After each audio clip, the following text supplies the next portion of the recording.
నమస్తే, welcome to point blank. TPCC chief Uttam Kumar Reddy point బ్లాంక్లో ఉన్నారు. ఉత్తమ్ కుమార్ రెడ్డి గారు, పీసీసీ చీఫ్ 10 నెలలు దాటిపోయింది పదవి తీసుకుని.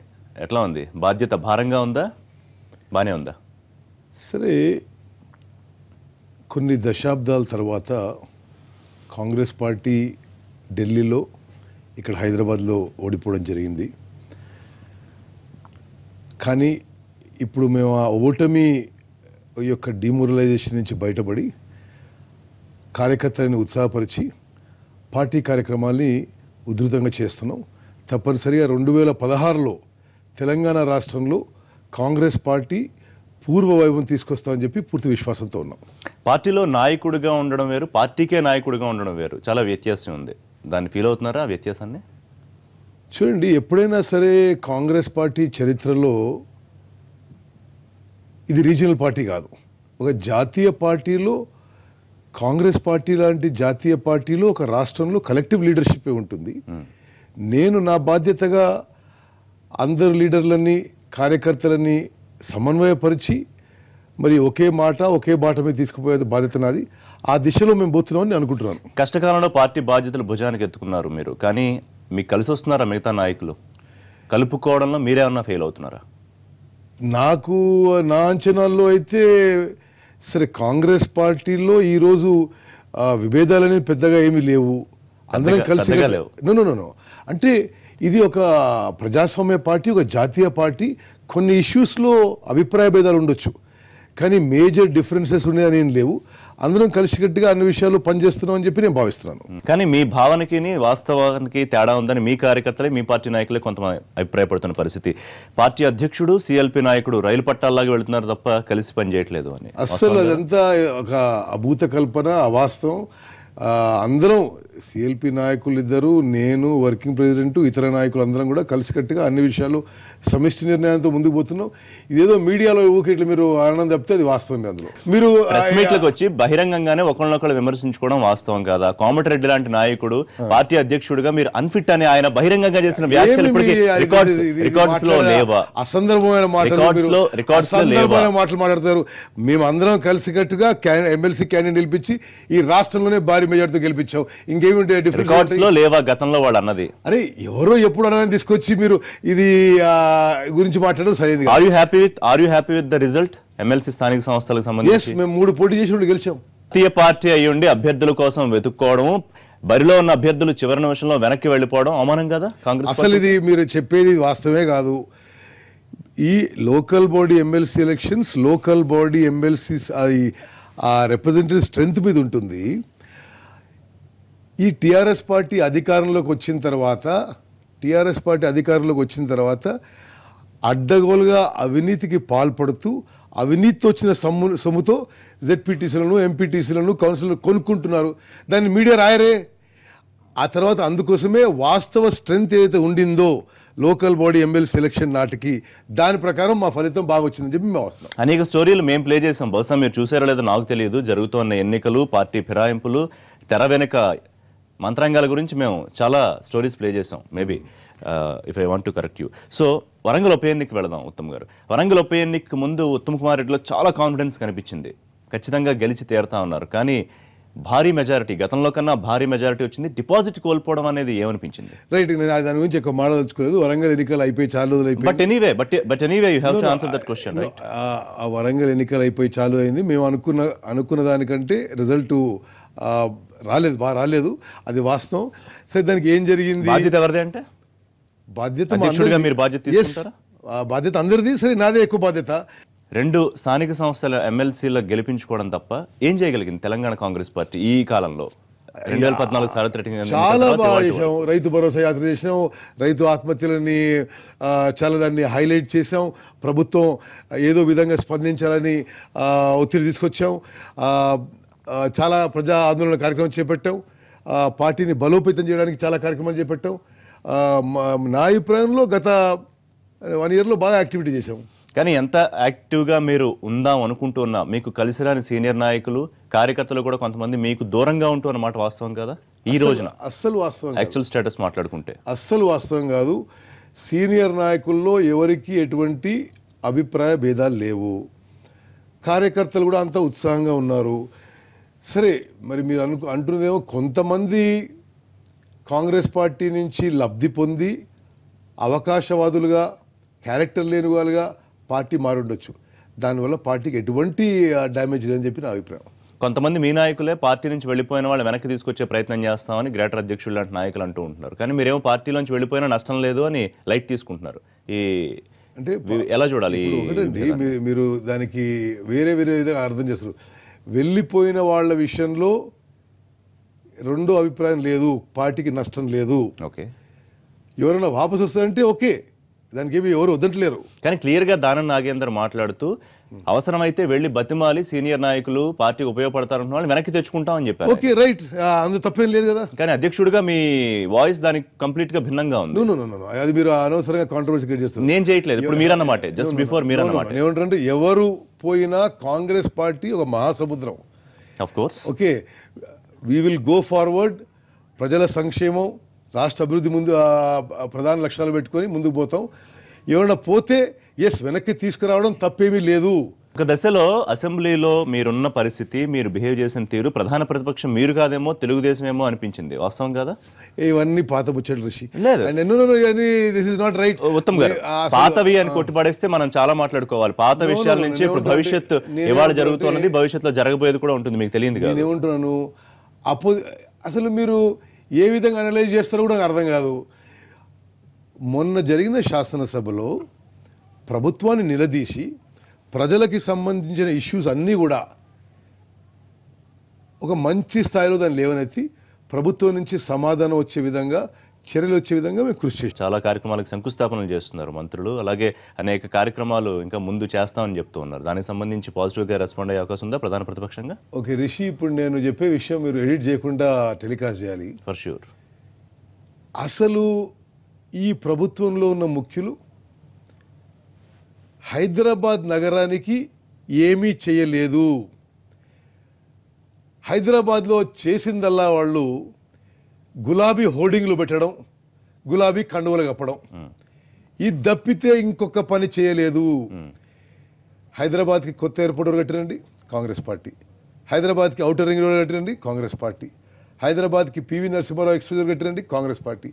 ఈరోజు విశ్వనగరాల్లో, గ్లోబల్ సిటీస్లో హైదరాబాద్కి ఐటీ క్యాపిటల్గా పేరుందంటే, ఐటీ అండ్ ఐఆర్ రీజియన్గా గుర్తించింది కాంగ్రెస్ పార్టీ వల్ల. హైదరాబాద్లో కట్టిన ఫ్లైఓవర్స్ కాంగ్రెస్ పార్టీ వల్ల, హైదరాబాద్కి గోదావరిలో వచ్చిన కాంగ్రెస్ పార్టీ వల్ల, హైదరాబాద్కి కృష్ణాలో వచ్చిన కాంగ్రెస్ పార్టీ వల్ల. వీళ్ళు ఇప్పుడు 18 నెలలు ఏమీ చేయకపోగా ఇప్పుడు ఎలక్షన్లు వస్తున్నాయి, ఏదో మాయమాట చెప్పి మోసం చేసి ఓట్లు వేసుకుందామని చెప్పి ఈరోజు రేపు నోటిఫికేషన్ వస్తున్నాయి. ముఖ్యమంత్రి ఏమన్నారంటే మాదేమి అహోబిల మఠం కాదు, అందుకని రాజకీయ వ్యూహాల్లోనే వెళ్తామని మేబీ మీకు సమాధానంగానే బహుశా నేను ప్రెస్ మీట్లో చెప్పుంటారు. సారీ, హైదరాబాద్ అభివృద్ధికి సంబంధించి మొత్తం అంతా మీరే క్రెడిట్ తీసుకుంటే ఏపీ సీఎం చంద్రబాబు నాయుడు ఆయన మరి చాలా క్లెయిమ్ చేసుకున్నారు, హైదరాబాద్ ఇవాళ ఈ స్థాయిలో ఉండడానికి నేనే కారణం అని. మరి మీకా ఆయనకా ఈ క్రెడిట్? హైదరాబాద్ ఒక విశ్వనగరంగా ఈ స్థాయిలో ఉండడానికి కేవలం కాంగ్రెస్ పార్టీ, కాంగ్రెస్ ప్రభుత్వమే కారణము. చంద్రబాబు నాయుడు చేసేది ఏమీ లేదు. కేసీఆర్ గారు అహోబిల మఠం కాదన్నారు కదా, కానీ మరీ ఇంత పాపాలకు ఎందుకు దిగుతున్నా అర్థమవుతలేదు. అసలు ఒక దోపిడీ వ్యవస్థగా చేస్తూ ఆ సంపాదించిన డబ్బులతో ఇతర పార్టీలను కొనుక్కోవడం, మీడియాని మజుల్ చేయడం, మీడియాని మేనేజ్ చేయడం, ఇదే వాళ్ళ కార్యక్రమాలు ఉన్నారు. గ్రేటర్ ఎన్నికలకి ముహూర్తం దగ్గర పడింది. సో ఎంత కాన్ఫిడెంట్గా కనిపిస్తోంది కాంగ్రెస్ పార్టీ? గ్రేటర్ హైదరాబాద్ విషయంలో గ్రేటర్ హైదరాబాద్ ఓటర్లు చాలా చైతన్యవంతులు. ఎవరో ఈ మాయమాటలు మోసాలకి వాళ్ళు దానికి ఇన్ఫ్లుయెన్స్ అవుతారని మేము అనుకోవడం లేదు. గత దశాబ్ద కాలంలో కాంగ్రెస్ పార్టీ చేసిన కార్యక్రమాలను గుర్తిస్తారు. కాంగ్రెస్ పార్టీకి గ్రేటర్లో 2014లో గ్రేటర్ ప్రజలు కాంగ్రెస్ పార్టీ చేసిన పనులను గుర్తిస్తే ఒక్క సీటు కూడా ఎందుకు ఇవ్వలేకపోయారు? 2014లో మీరు అన్నమాట వాస్తవం. ఆనాడు తెలంగాణ కాంగ్రెస్ పార్టీ ఇచ్చిందని చెప్పి కోపంతో ఒక సెక్షను, ఒక కమ్యూనిటీ మాకు చాలా వ్యతిరేకం చేసిన మాట వాస్తవం. ఓకే, అది మేము వాళ్ళ తీర్పు సవినయంగా యాక్సెప్ట్ చేస్తూ ఈరోజు అదే ప్రజలు, ఉదాహరణకి హైదరాబాద్లో ఉన్న సీమాంధ్ర సెట్లర్లు కాంగ్రెస్ పార్టీ నయంరా అనే విధంగా అభిప్రాయం మార్చుకున్నారని చెప్పి మాకున్న అంచనాలు. ఎందుకంటారా, ఒక జాతీయ పార్టీగా ఈ భారతదేశంలో ఏ భారతీయుడు ఎక్కడ నివసించినా సమాన హక్కులు ఉండాలి, సంరక్షణ ఉండాలి అని నమ్మి ఆ సిద్ధాంతంతో ముందుకు పోయే పార్టీ మాది.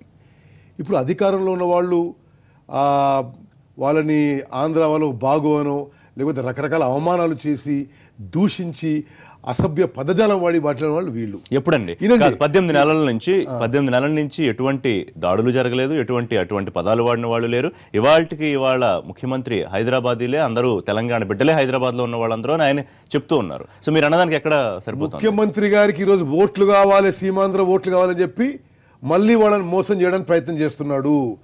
ఫీజు రీయింబర్స్మెంట్ సీమాంధ్ర పిల్లలకి ఇవ్వద్దనే విధంగా పథకం పెట్టలేదా? అయ్యప్ప సొసైటీలో కూల్చివేయలేదా? రకరకాలుగా అవమానకరంగా మాట్లాడలేదా? మరి ఎందుకు ఎలక్షన్ సందర్భంలో రామోజీ ఫిల్మ్ సిటీని లక్ష నాగలతో దున్నేస్తా అన్నాడు, ఇంకో పద్మాలయ స్టూడియోస్ అది చేస్తా అన్నాడు, ఎన్కన్వెన్షన్ ఇది చేస్తా అన్నాడు, ఆంధ్రలో దోచుకుంటూ అన్నాడు. మరి ఆ వ్యక్తి ఈరోజు సీమాంధ్రుల్లో ఒక అభద్రతా భావం గురి చేసి మళ్ళీ ఓట్లు వచ్చాయి కాబట్టి తన పంతా మార్చుకొని వేరే మనం గుర్తు చేసుకుంటే ఉద్యమ సమయంలో ఇప్పుడు టీఆర్ఎస్ పార్టీ నాయకులు కానివ్వండి, తెలంగాణ కాంగ్రెస్ సంబంధించి కొంతమంది నాయకులు కానివ్వండి, అందరూ కాదు, ఇట్లాంటి వ్యాఖ్యలు అక్కడక్కడ చేసిన సందర్భాలు చాలా ఉన్నాయి. కానీ ఎలక్షన్స్ అయిపోయిన తర్వాత, గవర్నమెంట్ ఫామ్ అయిన తర్వాత ఈ 18 నెలల్లో పెద్దగా మీరు చెప్పిన దాఖలాలు ఎక్కడ కనిపించలేదు. వాళ్ళు ఎప్పటికప్పుడు ఒక భయభ్రాంతి చేసే వాతావరణం సృష్టించే ప్రయత్నం చేశారు.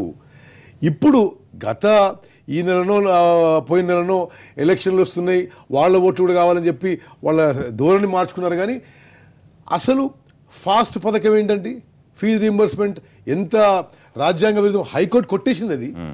ఇంకో చోట వెనక్కి తగ్గారుగా కొన్ని విషయాల్లో, హైకోర్టు కొట్టేస్తే వెనక్కి తగ్గారు. మళ్ళీ మొత్తం స్టేట్ పాలిటిక్స్ విషయానికి వద్దాం కాసేపు, గ్రేటర్ని పక్కన పెట్టి. ఎట్లా ఉండబోతోంది ఉత్తమ్ గారు? అంటే మీరు ప్రభుత్వానికి సంబంధించి అవుట్రేట్గా ఏం చేయట్లేదు, బోగస్ మాటలు, మాయలు, మంత్రాలు అని అవుట్రేట్ విమర్శలు చేస్తున్నారు. వాళ్ళేమో అంశాల వారిగా మాట్లాడదాం చెప్తూ ఉన్నారు. వాళ్ళు చేసిన పని ఒక అంశం చెప్పండి మీరు. అంటే మేమేమంటున్నాం, వాళ్ళు ఏమీ చేయడం లేదు, మాయ మాటలు తప్పితే. అసలు ముఖ్యమంత్రి గారు నిన్న అంటాడు, ఆ ఫస్ట్ బడ్జెట్ సెకండ్ బడ్జెట్లో మాకు అంచనాలు లేవు, ఇప్పటి నుంచే మాకు అంచనాలు సరిగ్గా వస్తాయి అంటాడు. అంటే అసలు నిజంగా దానికి ఆయన ఒక రీజన్ చెప్పారు. ఎంత విడ్డూరం, ఏం మాట్లాడుతున్నారు ఆయన? It is completely computerized, district wise computerize income and expenditure. నిజంగా అంత బాధ్యత గల అంత పెద్ద పదవిలో మాట్లాడడం అది సరైనది కాదు అసలు. సరే, అదే విధంగా వాళ్ళు ఎప్పుడైనా ఉంటారు, ఆ 18 నెలల్లో మొదటి 3 నెలలు మాకేమీ ఇది లేదు అది లేదు. వాళ్ళకి అప్పుడు ఏం ప్రణాళిక లేదు, ఇప్పుడేం ప్రణాళిక లేదు. ఎప్పటికప్పుడు ప్రజలకి కొత్త మాటలు, మాయ మాటలు, మోసం చేసి ఏదో విధంగా ఆ ఎన్నికలు గెలవాలి, అంతే. అది చేసి విమర్శ కోసం విమర్శ చేస్తున్నారు. ప్రభుత్వాన్ని నడిపించే వాళ్ళకి విజన్ లేకుండానే వెళ్ళిపోతారంటారా? మేము కూడా 10 ఏళ్ళు పవర్ లో ఉన్నామండి, విజన్ లేదు, మన లేదేం లేదు. విజన్ వదిలేసేయండి, విజన్ దూరపు మాట. కనీసం సిన్సియారిటీ, కమిట్మెంట్ ఉన్నట్లేదు. రాజకీయంగా లబ్ధి పొందుతాం, 4 పైసలు వెనకేసుకుందాం, అది తప్పితే మరొకటి లేదు. నేను హైదరాబాద్ పుట్టి పెరిగిన వాడిని. హైదరాబాద్లో ఎక్కడైనా తిరుగుతుంటే మీకు ఏమన్నా అరే ఏదైనా మంచిగా అయిందని అనిపిస్తుందా? అక్కడ ఏమన్నా తెలంగాణ వచ్చినాక హైదరాబాద్ నగరంలో ఒక్క విషయంలో ట్రాఫికే, కరెంట్ ఇన్నాళ్ళుగా లేదు, కేవలం 15 నెలల్లో అయిపోతుంది అనుకోవడం మనం కూడా కరెక్ట్ కాదనుకుంటా కదా. సరే, ఎన్ని రోజులు పడుతుంది చెప్తాం, చెప్పండి. ఎన్ని రోజులు పడుతుంది చెప్పండి. అదే అడగచ్చు మీరు. అంటే మీకు హైదరాబాద్లో క్వాలిటీ ఆఫ్ లైఫ్ పెరగడానికి ఇంకెన్నేళ్ళు పడుతుంది అంటే ఈ టర్మ్ సరిపోతుంది. సందర్భంలో కేటీఆర్ మంచానంలోనే ఆయన మాట్లాడుతూ విశ్వనగరం అయిపోలేదు, విశ్వనగరం చేస్తామని చెప్తున్నాము అని అన్నారు. దానికి ఒప్పుకుంటారా? వారిది ఏముందండి కాంట్రిబ్యూషను?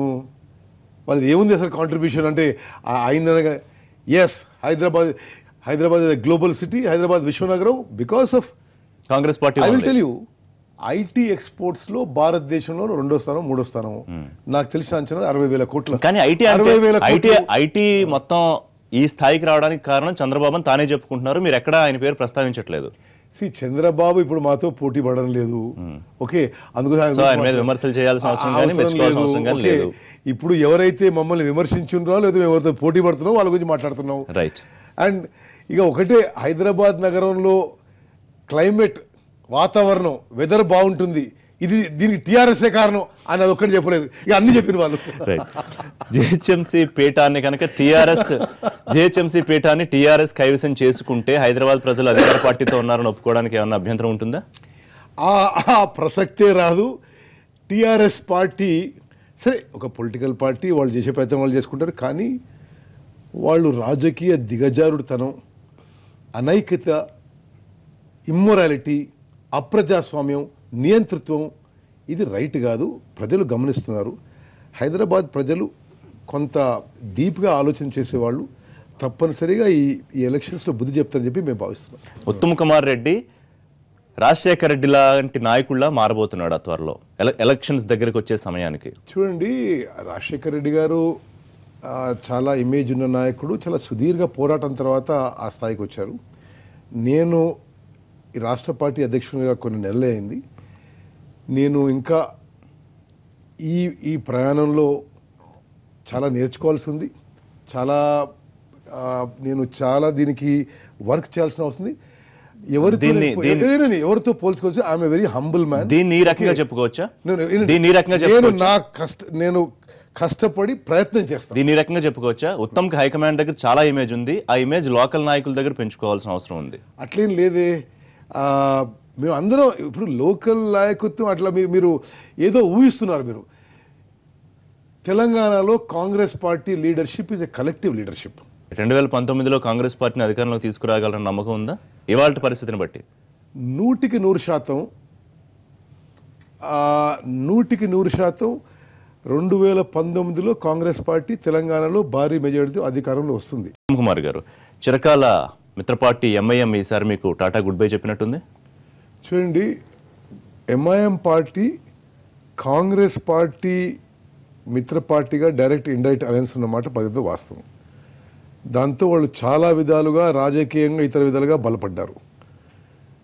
దురదృష్టం ఏంటంటే వాళ్ళు బలపడ్డారు, గ్రేటర్లో మీకు కూడా సపోర్ట్ చేశారుగా చాలా సార్లు, మీరు బలపడే అవకాశం కూడా ఇచ్చారుగా. అంటే ఇండిపెండెంట్ గానే పోటీ చేశాం, వాళ్ళు వేరే మేము వేరే పోటీ చేశాం.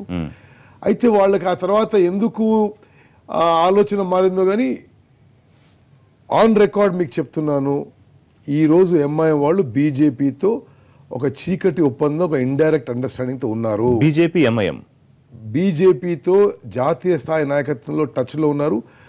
ఆ జాతీయ స్థాయి నాయకత్వం ప్రోత్సాహంతోనే మహారాష్ట్రలో పోటీ చేయడం కానీ, బీహార్లో పోటీ చేయడం కానీ, భారతదేశాన్ని మతపరంగా విభజించి ఓట్లను విభజించే ప్రయత్నం చేస్తున్నారు. బీజేపీకి మద్దతుగా ఓట్లను విభజించే మిమ్మల్ని ఎంఐఎం ఇప్పుడు మీరు మద్దతు పార్టీ అని చెప్పదలుచుకున్నారా ఈ నిమిషంలో? అఫ్ కోర్స్ మద్దతు పార్టీ. ఇదే మద్దతు పార్టీతో ఎన్నాళ్ళు కలిసి ఎలా? గతంలో వాళ్ళు మేము దళితులతోని అన్ని వీకర్ సెక్షన్స్ ఉంటామని చెప్పి అప్పుడు మాటిచ్చారు. ఆ తర్వాత మీరంటే కేర్ఫుల్ అయినారు. మీరు బీహార్లో పోయి కేవలం ముస్లిమ్స్ ఉన్న కాన్స్టిట్యున్సీలో ముస్లిం ఓట్ డివైడ్ చేసి బీజేపీకి మద్దతు పలికి కాంగ్రెస్ పార్టీని ఓడించాలనే ప్రయత్నం అందరికీ ఉపడదు. కానీ అంత బాటమ్ మీరు చెప్తోంది ఎలా ఉందంటే ఉత్తమ్ గారు, కాంగ్రెస్ పార్టీ ఒక్కటే నీతివంతమైన రాజకీయాలు చేస్తోంది, చాలా ప్లెయిన్ ఫేస్డ్ పాలిటిక్స్ చేస్తోంది, మిగతా వాళ్ళంతా ఎజెండాలతో వెళుతున్నారు అని చెప్పడం అయినా మీ ఉద్దేశం? ఇప్పుడు నేను ఒకటి చెప్తాను రిషి, ప్లీజ్. నేను గతంలో మీకు తెలుసు భారతదేశం వైమానిక దళంలో పనిచేశాను. నార్మల్గా పాలిటిక్స్ కోసమే పాలిటిక్స్ మాట్లాడడం నాకు ఇష్టం కూడా లేదు. అది నేను ఒక విషయం మీ మీద ఆ విమర్శ కూడా ఉంది, మీరు రాజకీయ వ్యూహాల్లో పూర్తిగా ఇంకా నేను ఏది నమ్మితే అదే మారుతాను. కానీ ఎంఐఎం పార్టీ బీజేపీతో అండర్స్టాండింగ్తోనే ఆ కాంగ్రెస్ పార్టీ దెబ్బ కొట్టాలని చేస్తుందని చెప్పి ఒకటి మాకున్న టోటల్ ఇన్ఫర్మేషన్. రెండోది, ఈరోజు భారతదేశంలో దేశహితం, ప్రజాహితం కోసం పనిచేసే సెక్యులర్ పార్టీ, ఈ దేశంలో అన్ని మతాలు, కులాలు, వర్గాలు కలిసికట్టుగా మంచుకున్నారనే సంపూర్ణ విశ్వాసం, ఫిలాసఫీ ఉన్న పార్టీ కాంగ్రెస్ పార్టీ ఒకటే. గ్రేటర్లో ఒంటరి పోరైనా ఎవరితో ఉన్న పొత్తులు ఉన్నాయా? సరే, కొన్ని పార్టీలు మాతో చర్చిస్తున్నాయి. అది ఈరోజు రేపట్లో మేము ఫైనలైజ్ చేస్తాం. చిరకాల శత్రువు తెలుగుదేశాన్ని కూడా కలుపుకునే ఆలోచన అవకాశం ఉన్నట్లుగా తెలుస్తుంది. లేదు, మాకు వాళ్ళతో ఏమీ సంబంధం ఉంది, కానీ కొన్ని వేరే పార్టీస్, నేను ఇప్పుడు పేర్లు చెప్పదలుచుకోలేదు, వాళ్ళు డిస్కషన్ చేస్తున్నాయి. వాళ్ళ ఏ విధంగా అది ముందుకు పోతే ఇప్పుడు నేను చెప్పలేక. మీకు ఎప్పుడైనా తెలంగాణలో పోటీ అవుతుంది అన్న ఆలోచన వస్తుందా తెలంగాణ తెలుగుదేశం భవిష్యత్తులో? అంటే నేను తెలుగుదేశం పార్టీ గురించి ఎక్కువ మాట్లాడదలుచుకోలేదు. No as a competitor. But ప్రధానంగా తెలంగాణలో తెలుగుదేశం బాగా బలహీనపడిపోయింది. అండ్ ఫ్యూచర్లో కూడా వాళ్ళు వాళ్ళకి మాకైతే కాంపిటీషన్ కాదని అనుకుంటున్నాం. సో ఓన్లీ శత్రు TRS. TRS is the ruling party, మేము principal opposition party. So we have to take our role seriously. మీరు చెప్తున్నంత నమ్మకంగా 2019లో కాంగ్రెస్ అధికారం మీద కూర్చుంటే ఉత్తమ్ కుమార్ రెడ్డి ముఖ్యమంత్రి అనుకోవచ్చు? అసలు ఆ విషయం మనం మాట్లాడకూడదు. ఎందుకు? అధికారం గురించి మాట్లాడాం. Not all. అధికారం గురించి మాట్లాడుకున్నాం కదా. మీరు ఏదో అని దాన్ని మళ్ళా కాంగ్రెస్ పార్టీలో అటువంటి విషయాలే ఉండవు. ఆ 2019లో ఆ రోజు ఎన్నికల తర్వాత అది ఏం జరుగుతుంది. ఆ విషయం మాట్లాడడం కూడా సరైనది కాదు. రైట్. థ్యాంక్ యూ ఉత్తమ్ గారు పాయింట్ బ్లాంక్ లో మాట్లాడినందుకు. Thank you very much. ఇది టీపీసీసీ చీఫ్ ఉత్తమ్ కుమార్ గారితో పాయింట్ బ్లాంక్. మరిన్ని పొలిటికల్ అప్డేట్స్ కోసం కీప్ వాచింగ్ ఎన్టీవీ.